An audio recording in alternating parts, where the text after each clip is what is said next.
Dust motes dance in the single beam of light, slicing through the attic gloom as my fingers brush against something stiff and cold beneath a pile of old linens. I pull it out, a yellowed Polaroid. It's me, unmistakably, but the date stamped at the bottom reads 1974. The brass key in my pocket feels suddenly heavy, a dead weight against my thigh, as if resisting the very notion of this impossible image. A faint, perfectly circular displacement of dust, the exact size of the photo, now marks the spot where it lay for decades. I turn the photo over, then back again, my thumb pressing hard against the faded numbers. The attic air feels colder now, a sudden chill, despite the dancing dust. I take a step back, my boots scuffing against loose floorboards. A small, unintended noise. The key shifts in my pocket, digging into my leg, a sharp reminder. The face in the picture seems to watch me, its eyes holding a strange, knowing look. My grip tightens on the Polaroid, the edges sharp against my palm.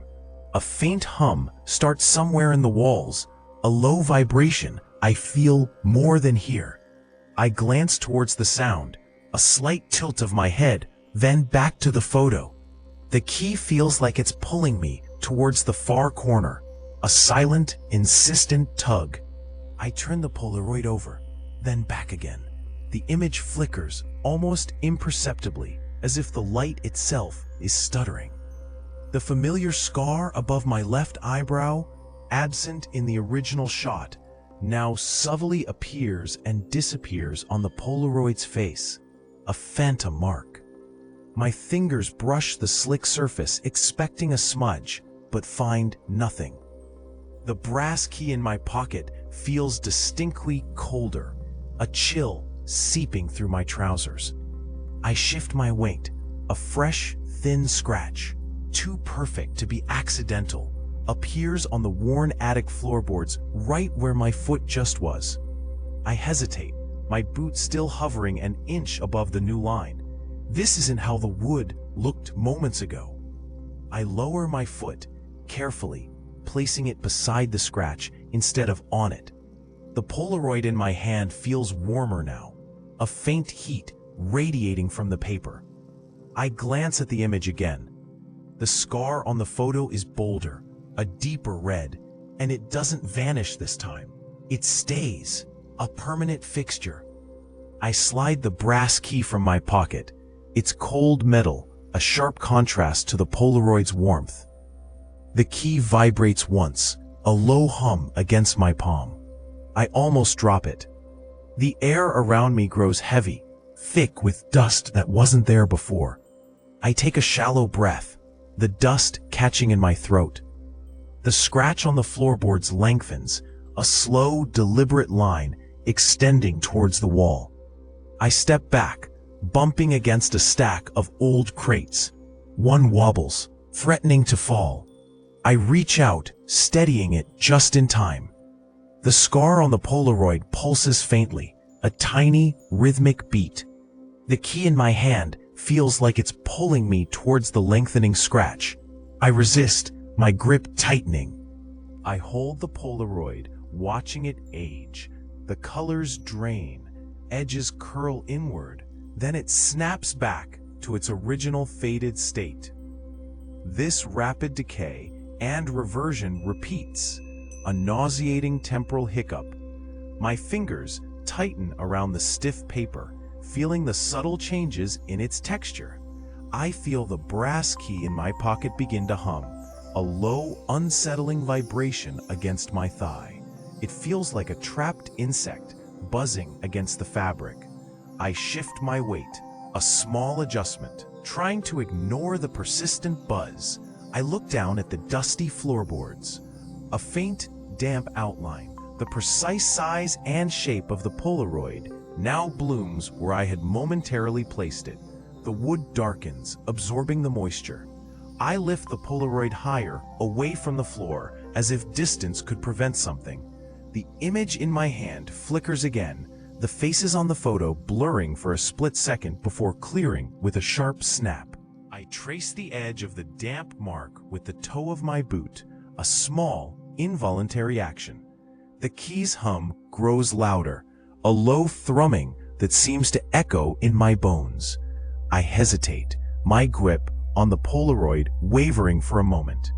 The damp spot on the floor seems to deepen, the wood grain becoming unnaturally clear, almost glowing faintly. A thin, cold mist rises from the mark, barely visible against the dust. I pull my hand back slightly, a small, almost imperceptible flinch, as the Polaroid in my hand shivers. A faint, distant child's laugh echoes from the Polaroid in my hand. I can almost feel the sound vibrating in my fingertips, though it doesn't match any memory I hold. The brass key in my pocket feels impossibly heavy, dragging against the fabric, pulling me subtly off balance.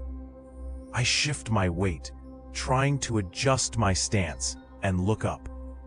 A thick, intricate cobweb in the far corner of the attic appears to have doubled in size and complexity. It glistens unnaturally, the strands now thicker, almost pulsing with a faint light.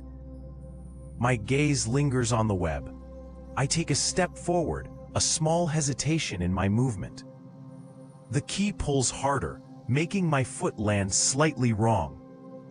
The laugh from the Polaroid seems to grow a fraction louder, a soft, mocking whisper. The web continues to expand, not just in size, but in density. It's weaving itself into the dust motes, pulling them in. A faint, sweet smell, like old flowers, drifts from it. I raise the Polaroid almost instinctively, as if to examine the sound source. The image on the photo, a blurry landscape, seems to ripple. The key in my pocket grows colder, a sharp, metallic chill against my leg. I try to ignore it, focusing on the web. It's no longer just a web.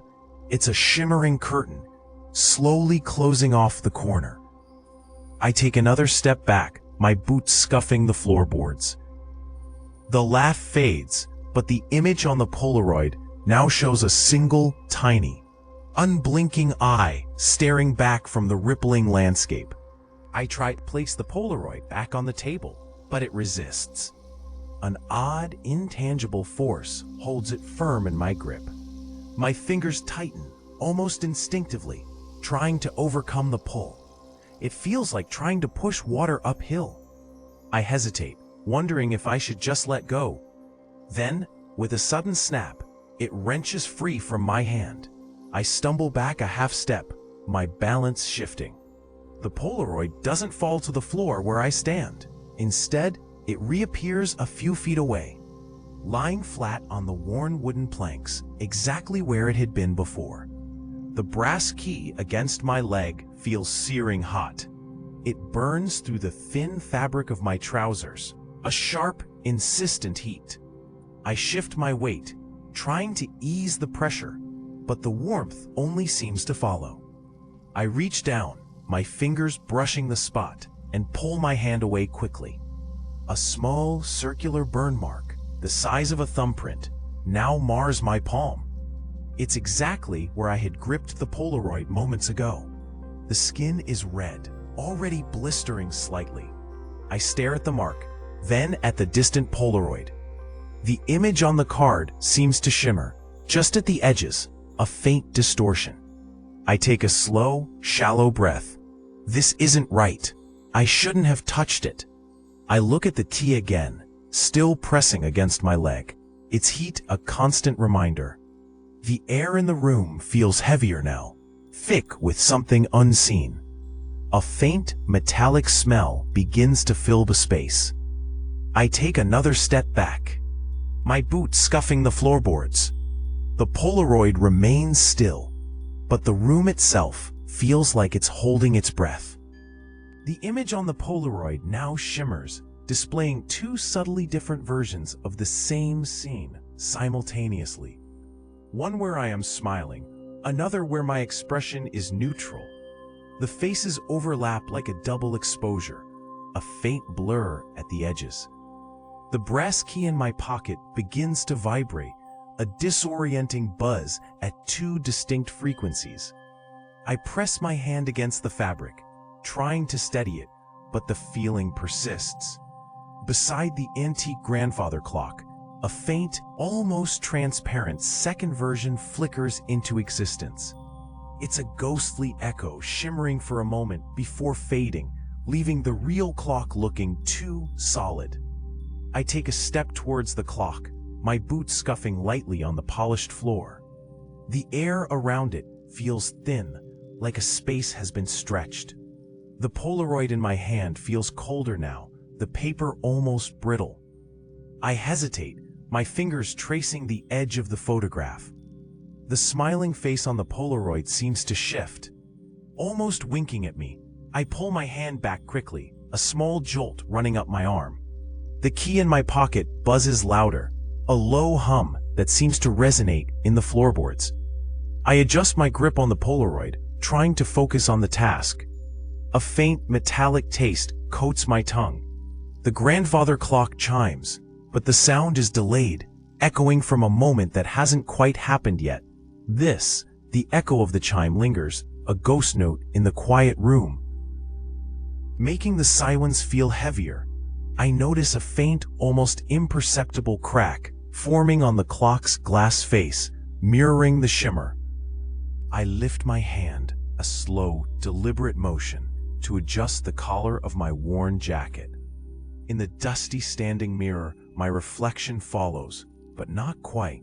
It lags, a fraction of a second behind my actual movement, a desynchronization of self.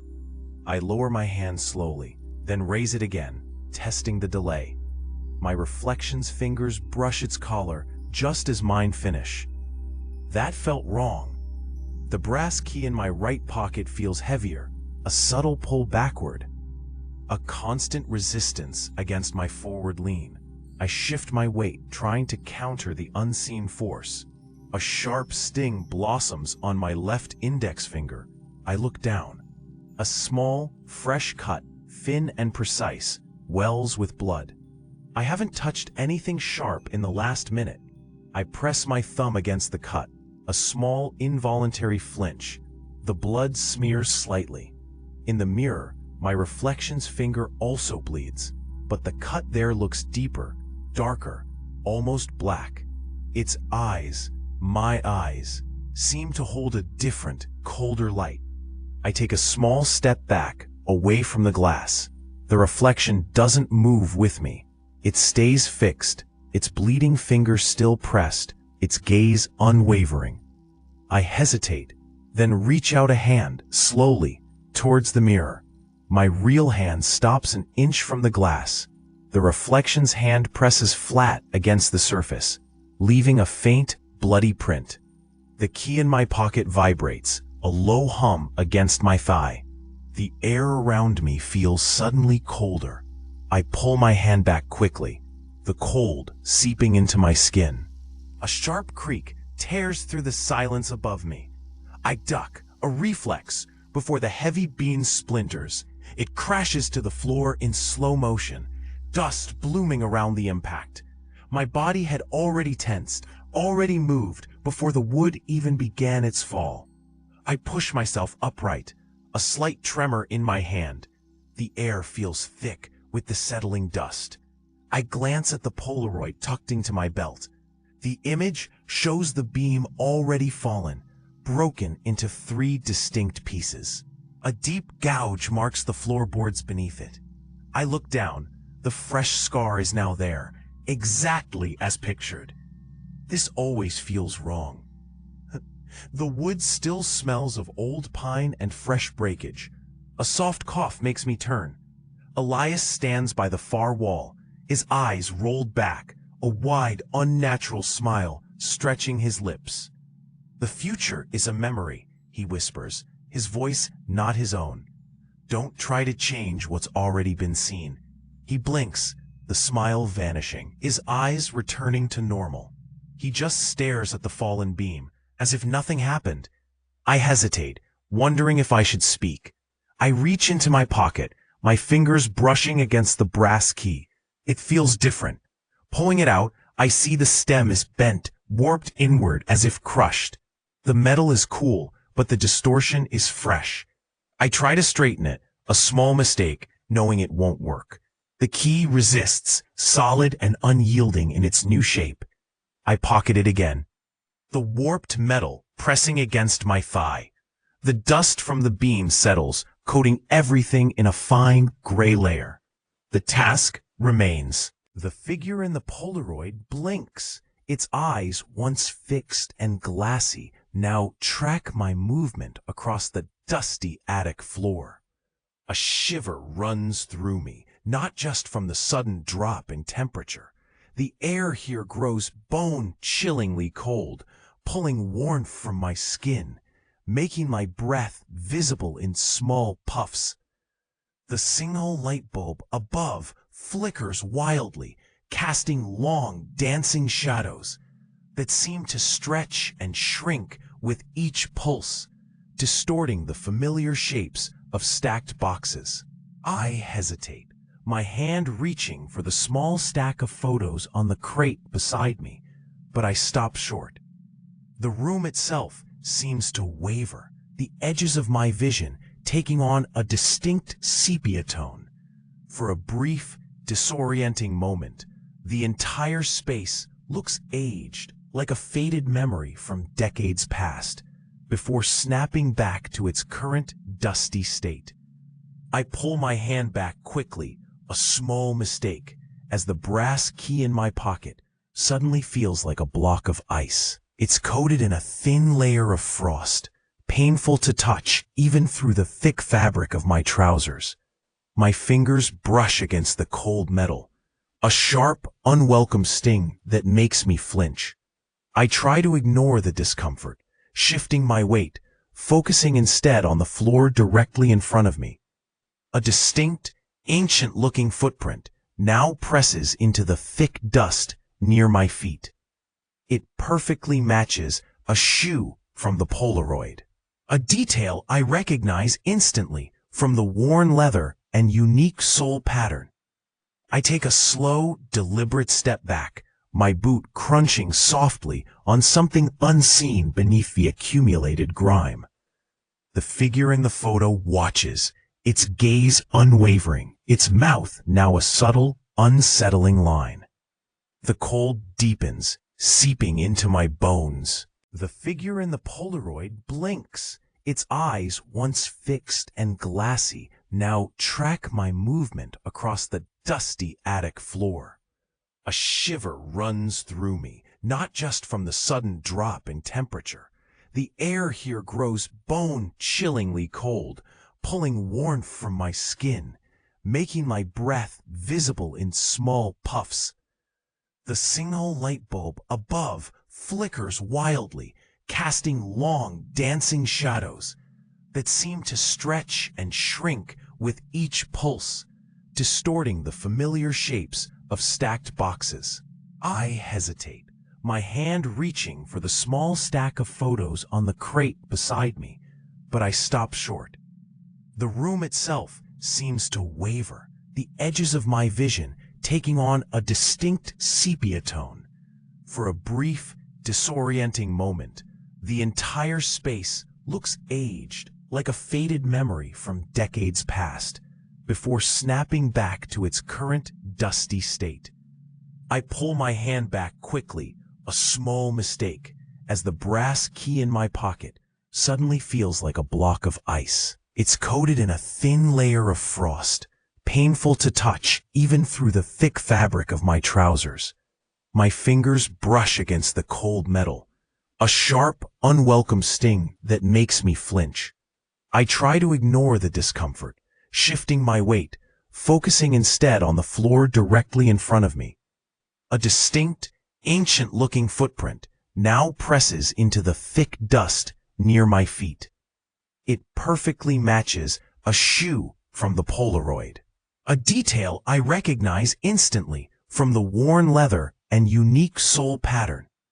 I take a slow, deliberate step back, my boot crunching softly on something unseen beneath the accumulated grime.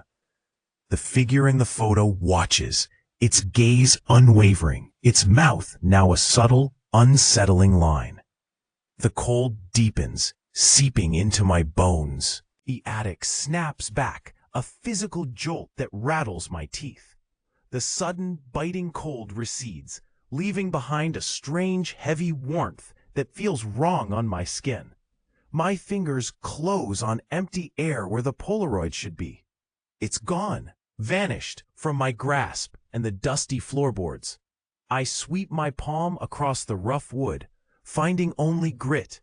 The brass key in my pocket feels different. I press against the fabric, a small, involuntary action. It's a solid lump now, fused permanently to the cloth, an unmovable weight against my thigh. My hand goes to my face, tracing the skin above my left eyebrow. A deep, faded scar marks the spot, a raised line I didn't possess moments ago. It mirrors a mark that was absent in the vanished photograph. Dust motes dance in a single shaft of light from the grimy window, illuminating nothing. The air is still, too still, almost thick. I take a careful step back, my boots scuffing the floorboards. A loose board creaks loudly under my weight, a sound too sharp in the silence. I hesitate, shifting my stance, a small tremor running through my arm. The attic feels heavier now, pressing in from all sides. The key pulls at my pocket, a constant, unyielding weight. I try to pull it free, a small, futile tug at the fabric. It holds firm, unmoving. This is how it always is, a new mark, a new anchor. The task waits.